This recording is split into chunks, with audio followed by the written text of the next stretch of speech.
madaxweynaha jamhuuriyadda Soomaaliland Axmed Maxamed Maxamuud Siilaanyo oo socdaal ku maraya degmooyinka ku teedsan xuduudda Soomaaliland ay la leedahay dalka Itoobiya ee Soomaaliland ayaa waxa uu dhagax dhigay mashaariic horumarineed qaarna oo xariga ka jaray madaxweynaha oo habeenkii xalay u hoyday magaalada Wajaale ayaa waxa uu dhagax dhigay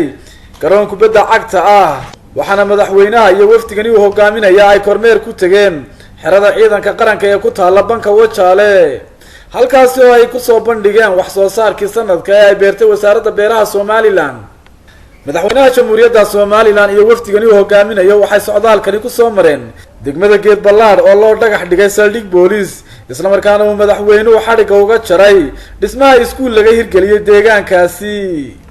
sidoo kale waxa madaxweynaha jamhuuriyadda Soomaaliland Axmed Maxamed Maxamuud Siilaanyo oo dhagax dhigay dhismaha iskuul laga hirgeliyay tuulada magaalo Farxaan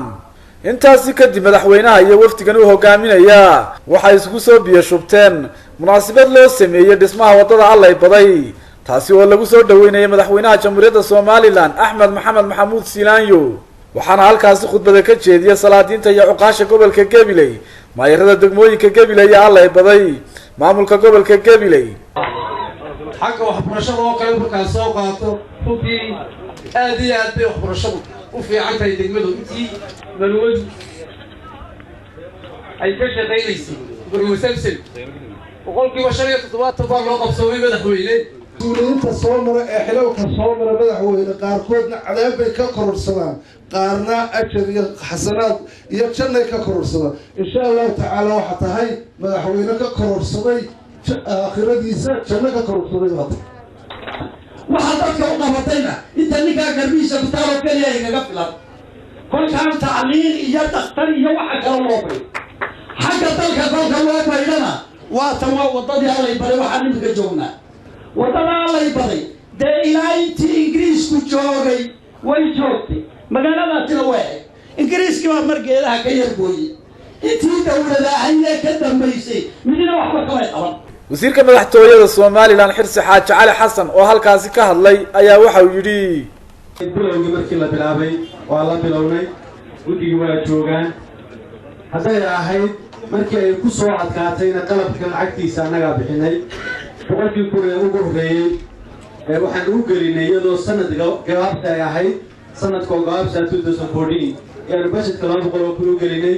labadii boqol kun baan 100 kun leeyahay marka la sii doono waa la sii dalbo tii kalena waa bixinay insha Allah taala budgetka ugu jira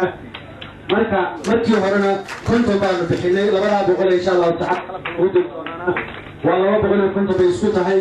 iminkana insha Allah taala gacanta ka deemayna waa la wadaya wixii la qaban karo wadooyinku way badan yihiin dalka oo dhan bay ka socdaan gabagabadii munaasabadaasi ayaa waxa halkaasi ka hadlay madaxweynaha jamhuuriyadda Soomaaliland Axmed Maxamed Maxamuud Siilaanyo waxaana hadaladiisii kamid ahaa aad baa idinka mahadcelinayaa soo dhaweynta qiimaha iyo qaayale aad doo fidiseen waxaan idin sheegaynaa anaguna inaanu diyaar u nahay inaanu hadday wadooyinka tahay iyo hadday wixii kale horumarina gobolka iyo qaranka caamahanba tahay iyo deegaankan ay tahay inaanu mar walba diyaar u nahay inaanu gacan buuxda ka geysano sidaanu meelaha kale uga geysananay diyaar waxaan u nahay inaanu wadooyinka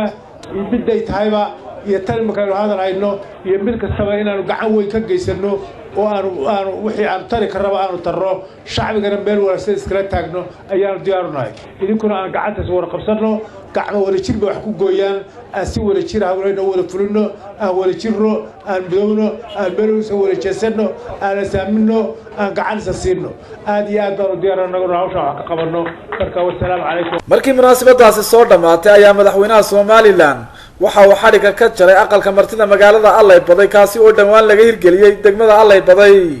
Mukhtaar Nuux Ibraahim Hoon Cable TV gobolka Gabiley